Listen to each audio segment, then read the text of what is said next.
சொல்லுங்க ராஜாராம். என்ன ரவிசங்கர், உங்க மொபைல்ல இருந்து சேவ் மீனு மெசேஜ் அனுப்பியிருக்கீங்க. Any problem? என்னால இப்போ தாங்க முடியல. கண்ணு முன்னாடி அப்படியே நிக்கு. கன்னா? ஆமா சார். உங்க முன்னாடி யாராவது கண்ணை வச்சு மிரட்டுறாங்களா? ஆமா சார். ஓ அப்படியா? நீங்க அப்படியே எதிராளி கிட்ட பேசிக்கிட்டே இருங்க, நான் இமிடியேட்டா வரேன். Okay sir.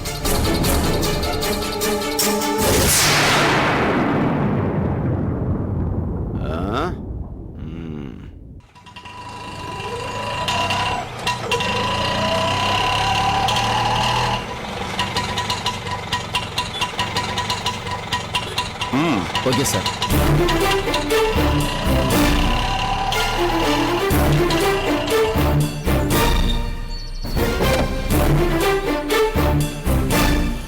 என்னாச்சு? ஆட்டோல வர?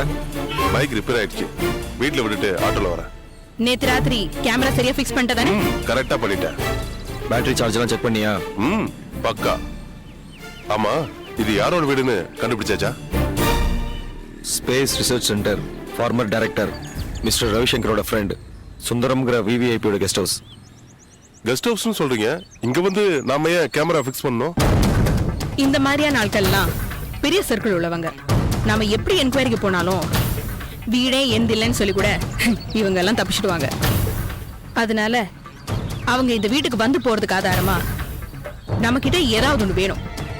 அதுலயும் இந்த கெஸ்ட் ஹவுஸ் ஓனருக்கு நிறைய செல்வாக்கு இருக்கு. அவரை ஆதாரம் இல்லாம நம்மளால எதுவும் செய்ய முடியாது. அவர் வாய்ஸ் மட்டும் பத்தாது, இதுதான் கேமரா ஃபிக்ஸ் பண்ண சொன்னோம். ஓகே, இப்போ எதுக்கு குடியிருக்கோம்? முதல்ல உள்ள போய் கேமரா எடுத்துட்டு வா. நேற்று ராத்திரி என்ன நடந்தது பார்ப்போம். இப்போ வீட்டுக்குள்ள யாராவது இருப்பாங்களா? நேத்து ராத்திரி அவர் வீட்டை பூட்ட திறந்து உள்ள போறத நாங்க பாத்துட்டோம். காலையில வரைக்கும் வீட்டு உள்ள இருந்தா பூட்டி இருக்கு. அதனால நேத்துக்கு ராத்திரி அவர் என்ன பண்ணாருன்னு இருக்கிறத கண்டிப்பா நம்ம கேமரால பதிஞ்சிருக்கோம். நீ போய் கேமரா எடுத்துட்டு வா. போ. சரி, ஓகே.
வணக்கம் சார், என் பேரு சுந்தரமூர்த்தி. நீங்க பாஸ்கரை பத்தி விசாரிக்க வந்தீங்களே, அந்த ஊரோட இன்ஸ்பெக்டர் நானு. எதையச்சே எங்க ஊர்க்காரன் உங்களை சென்னையில பாத்திருக்கான். கலாதர் கொலை வழக்குல உங்களுக்கு சம்பந்தம் இருக்குமோன்னு விசாரிக்க உங்க வீட்டுக்கு வந்தேன். வண்டி ரிப்பேருன்னு நீங்க ஆட்டோல போனதா சொன்னாங்க. ஆட்டோக்காரனை மடக்கி இங்க வந்தேன். பார்த்தா நீங்க வீடேறி குதிக்கிறீங்க. உள்ள வந்து பார்த்தா இது சிச்சுவேஷன். ஏன் சார், கொலை பண்றதுக்கு யாராவது ஆட்டோ ஏரியில வருவாங்களா? என்னடா என்னடா முறைக்கிற? வாடா வா. ஏய், என்ன ஏமாத்திட்டு ஓடலான்னு பாக்குறியா?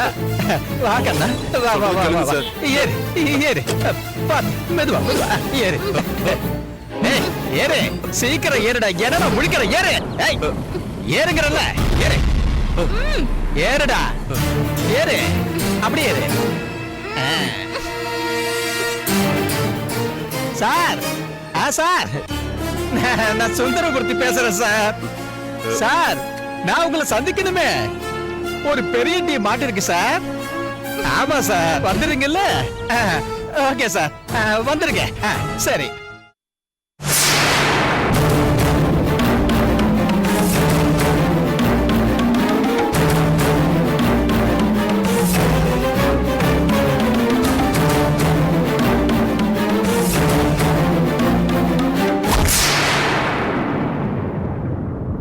மிஸ்டர் ரவிசங்கர், நீங்க சொன்ன 2 விஷயங்களுமே எனக்கு ரொம்ப குழப்பமாவே இருக்கு. இத்தனை வருஷமா உங்களுக்கு விசுவாசமா இருந்த ஜேக்கப் ஒரே நாள்ல எப்படி விலை போக முடியும்? ஒருவேளை விலை போற அளவுக்கு மோசமானவனா இருந்திருந்தா கண்டிப்பா தற்கொலை பண்ணிருக்க சான்ஸே இல்ல. என்ன சொல்றீங்க? தெரியல சார், எனக்கும் அந்த கன்ஃபியூஷன் இருக்கு. ரெண்டாவது, உங்ககிட்ட இருக்கிற அந்த தாது படிவங்களை அபகரிக்கிறதுக்காக டாக்டர் வாணியா வந்த அந்த பொண்ணு சந்திரோதயா அதை கலெக்ட் பண்றதுக்கு முன்னாடியே ஏன் ஓடி போனான்னு தெரியலையே. எனக்கும் அதே குழப்பம்தான். ஒருவேளை இப்படி இருக்கலாமா என்னன்னு எனக்கு தெரியல. நான் அரசாங்கத்துக்கிட்ட கொடுத்த அந்த தாது பொருட்களை நல்லா பரிசோதனை பண்ணி பார்த்துட்டு சில ரகசிய காரணங்களுக்காக பத்திரமா வச்சுக்க சொல்லி என்கிட்டயே கொடுத்தாங்க. நான் இன்னும் நல்லா பத்திரமா இருக்கட்டுமேனு தான் என் நண்பன் சுந்தரம்கிட்ட சொல்லி அவன் லாக்கர்ல வைக்க சொன்னேன். நான் சுந்தரத்துக்கிட்ட கொடுத்தேன்ற தகவலையும் சந்திரோதியாட்ட சொல்ல வேண்டியதாச்சு. ஒருவேளை என்ன மிரட்டின மாதிரி சந்திரோதயா குரூப் நேரா சுந்தரம் வீட்டுக்கு போய் அவனையும் மிரட்டி தாது பொருட்களையும் எடுத்துக்கிட்டு சுந்தரத்தையும் கொண்டுட்டானோன்னு சந்தேகமா இருக்கு. மேபி நடந்திருக்கலாம். தெரியாம தான் கேக்குறேன். அந்த வால் நட்சத்திரத்தோட தாது படிவங்கள்ல அப்படி என்ன முக்கியத்துவம் இருக்கு? நிறைய இருக்கு சார். அந்த தாது படிவங்கள்ல மனுஷங்களுக்கு ரொம்ப உபயோகப்படுற அபூர்வமான சில தாது பொருட்கள்லாம் இருக்கு. ஓ, உதாரணம் சொல்லணும்னா, எப்படி புராணங்கள்ல அமிர்தம் குடிச்சு தேவர்கள் அம்சமா ஆரோக்கியமா தேஜஸோட பல காலம் வாழ்ந்தாங்களோ அது மாதிரி ஒரு அமைப்பு இந்த தாதுக்குள்ளே இருக்கு. ஓஹோ, அப்படியா? இதுல ஒரு 5 கிராம் தாது பொருளை ஒரு இடத்துல வச்சோம்னா அதை சுத்தி ஒரு 2000 சதுர அடிக்கு எந்த வைரஸும் வராது. அந்த 2000 சதுர அடிக்குள்ள இருக்கிற மனிதர்கள் ஆரோக்கியமா வாழலாம். ஓ மை காட், 5 கிராம்க்கே அவ்வளவு பவரா? உங்ககிட்ட எவ்வளவு இருந்தது? 2750 கிராம். உங்களுக்கு யார் அதை கலெக்ட் பண்ணி கொடுத்தது? மேல்குடிங்கிற கிராமத்தை சேர்ந்த கலாதங்கிற ஒரு பையன். அவன் மூளை ஏறக்குறைய சயின்டிஸ்ட் மூளை மாதிரி. வால் நட்சத்திரம் பூமியில விழுந்த 2வது நாள் அவன் என்ன பண்ணான்னு தெரியாது, அந்த தாது பொருட்களை தேடி கண்டுபிடிச்சு அந்த பொருள் கிடைச்ச உடனே நேரா எடுத்துட்டு என்கிட்ட வந்தான். நான் தான் அவனுக்கு கவர்மெண்ட்ல சொல்லி அவார்டுக்கெல்லாம் ரெக்கமெண்ட் பண்ணியிருந்தேன். இப்போ அந்த பையன் எங்க? தெரியல சார். அதுக்கப்புறம் கான்டாக்ட்லயும் வரல, அவன் கொடுத்த போன் நம்பரும் வேலை செய்யல. Excuse me. Hello, what? அப்படியா? நான் உடனே வரேன். என்னாச்சு? அந்த சுந்தரம் கொல்லப்பட்ட இடத்துல வேற ஒரு டீம் கேமரா ஃபிக்ஸ் பண்ணிருக்காங்களாம். அதுல கொலகாரனோட ஃபேஸ் ரெஜிஸ்டர் ஆயிருக்கான். சரி சார், நான் கிளம்புறேன். சாரி.